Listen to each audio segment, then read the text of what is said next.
The Enron Corporation, created in 1985 as a natural gas pipeline company, grew to become the nation's 7th largest company by expanding into an innovative trader of gas, electricity, and other commodities. It relied on complex outside partnerships to increase its value, but by early 2001, its stock value plummeted. More than 4,000 employees lost their jobs. Thousands more lost their life savings.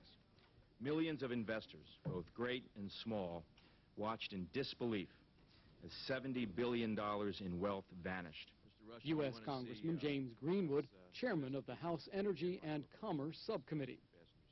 VOA economics editor Bill Wyatt says the company was imploding while top executives were selling stock at a profit. The initial storyline was that Enron was making an enormous amount of profit, making investors very happy. But as the timeline developed, investors began to realize that the reason Enron was making so much money was because they were taking these partnerships and using them as collateral for other partnerships, masking, shielding up to $500 billion in debt that was never reported. Investors had no problem with this when it was not reported, but as soon as the debt became reported, that came off the profit-loss statement. And when it came off the profit-loss statement, investors immediately started to abandon the stock. Enron's collapse has had some effect on the stock market as investors worry other firms are doing the same thing.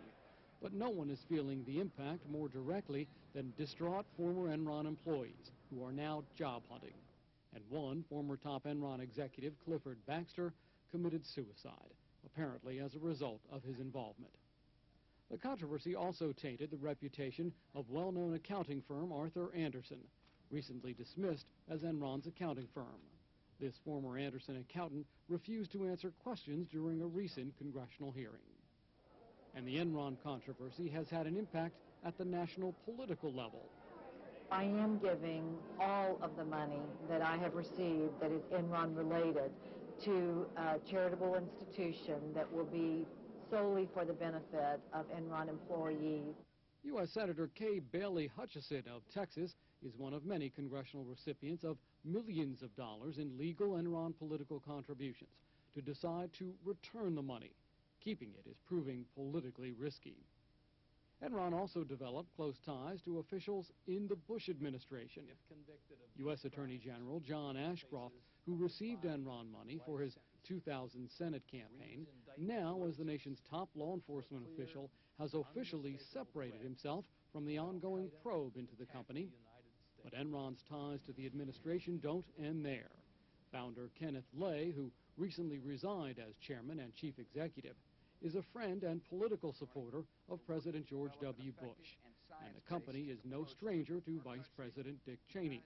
The vice president worked in the energy industry after serving in Congress, and now also serves as chairman of the administration's Interagency Energy Task Force. U.S. Army Secretary Thomas White is the highest-ranking Bush administration figure to have actually worked for Enron. All this has fueled public concern that Enron may have had undue influence in the formulation of federal energy policy. I can hear you!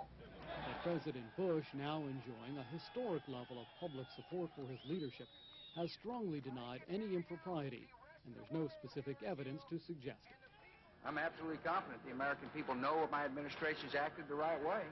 And what I'm outraged about is that shareholders and employees didn't know all the facts about Enron. My mother-in-law bought stock last summer, and it's not worth anything now. Still, congressional investigators want to examine records from the Bush administration's energy policy meetings. Vice President Cheney has rejected this request, saying it's a matter of confidentiality. A legal battle is expected. Meanwhile, reports by former Enron employees of document shredding are raising more suspicion among lawmakers, including U.S. Congressman Billy Tozan, a Louisiana Republican. I don't know whether crimes were committed, but it's clear to us that our investigation and other investigations have been impeded by this policy of destruction.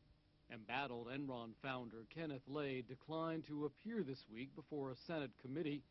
The committee has now voted to force him to appear with a subpoena.